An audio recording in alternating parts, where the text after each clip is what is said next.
So you moved on to work where? I moved to Dubai actually. I worked to Dubai. I went to work on Sofitel on the Palm. Sofitel. Nice. Okay. I would say that was a shock actually, because I moved from a 100 rooms hotel to a 1,000 rooms hotel.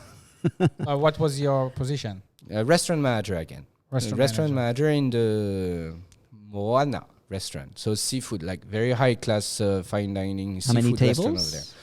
there. Like around 60 tables. So like a small, like kind of the same size as the one I was used to in Maldives. 200 more or less. But way more busy, because the hotel was like, for one thing, it was in the city, so we could have people from the city to come in. It was not just hotel guests. And then there were like 2,000 guests staying in the hotel. So the hotel was, the restaurant was basically every night full.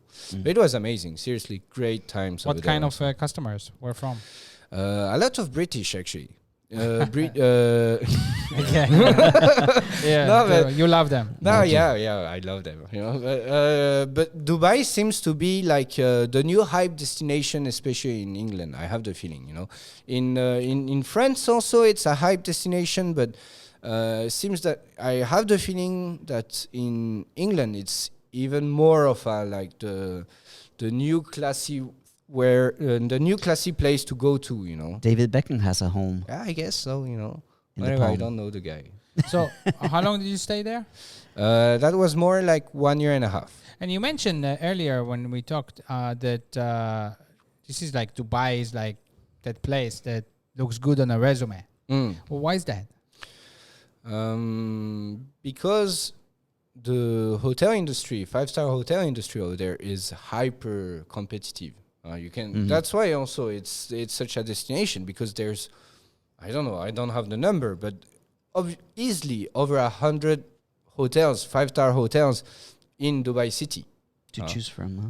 And yeah. So all hotels need to be on the top of of all the standards and everything, you know. So the management over there is very tough, but it's in a good way, because they all want to do it better than the other. If there's anything that I know, which is very little actually about, well, the Middle East and Dubai, is that there's a lot of eccentricity. Yeah. Did you ever get any eccentric requests from customers, things like that? What do you remember? Or what kind of eccentricities really surprised you from living there? I see So you. we can't really talk too much about this, you know. There's a That's non-disclosure part of the agreement. contract. You know. Non-disclosure. No, you can't really. I never got any personal requests which were over the roof, you know, completely crazy. But for instance, we had once this guy who wanted to actually hold a private party for his, like, him and his 20 friends or so, you know. And they ended up renting the whole ballroom, Yeah. so somewhere where you can basically sit 1,000 people. For 20 people. Yeah, for 20 people. And he got a couple of girlfriends to come in, maybe a couple of hundreds of girlfriends to come in, you know. And basically he drank. They partied, I think, for 1 week in there, you know. There were security guards all over the places. No one could get close to this area. No one could see anything what was happening inside. And they just drank up the whole hotel supply, everything. Like all the liquor was gone, you know. I don't know the security cameras as well. Oh yeah. I tell you, you know, it was the whole area was locked, you know, and there was like security guards everywhere. No one could see what was happening. This is like you're talking about like sheikhs, basically. Is it people from Middle Princes. Eastern people? No comments. No comment. Okay. All right. So what is there to do in Dubai? Before you said that there was 100-meter on 150-meter island you couldn't get off. Now in Dubai, what's the thing? What did you do on your day off? Wow. So Dubai also quite hard actually. Hotel management and especially F&B takes a good deal of your day, you know. You don't get a lot of time off. Yeah. So I said that I started working in this fine dining seafood restaurant over there.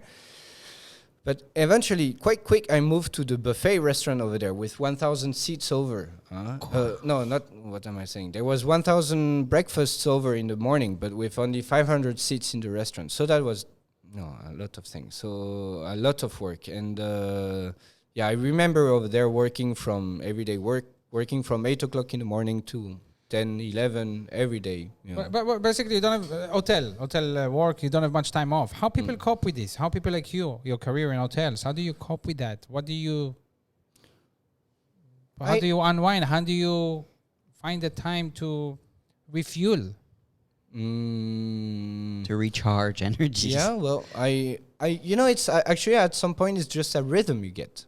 Right. It's just a rhythm you get, and I can cope with it because I like when I was in Maldives, when I was in Dubai, even though I spent hours and hours, I was still very satisfied with my job, like taking care of my guests, making sure they had a great experience. That's always something which is very satisfying. Right.